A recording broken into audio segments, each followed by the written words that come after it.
Inuulan ng problema ang pamilyang Guerrero, simula na sa paniningil nila Tanggol.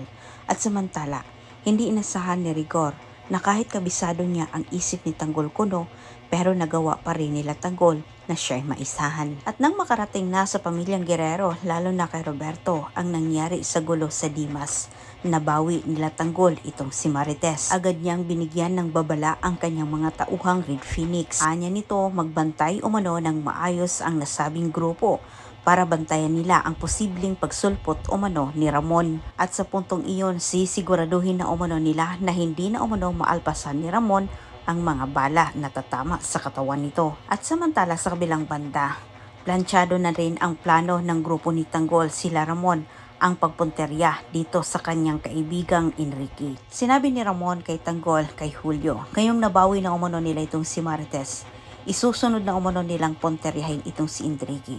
Babauwiin na umano nila ang nararapat na party para sa kanya. Dagdag ni Ramon, batid umano niya na ang mga Guerrero ang umangkin sa kanyang party. Ang party na kanyang mabawi umano mula kay Enrique.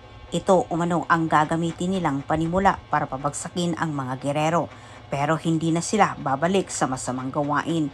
Bagay na ikinatutuwa din ito ni Marites ng husto. Nangamba din itong si Marites buhay para sa kanyang inang Tinding. Nakakatiyak itong si Marites na ang kanyang inang Tinding ang susunod umanong punteryahin ng mga Guerrero at lalo na itong si Rigor. Mas lalong napahanga naman itong si Garcia sa kakayanan ni Tanggol, lalo na't itong si Marites ay nakuha. Naniniwala na itong si Garcia na mas mahalaga para kay Tanggol ang pamilya.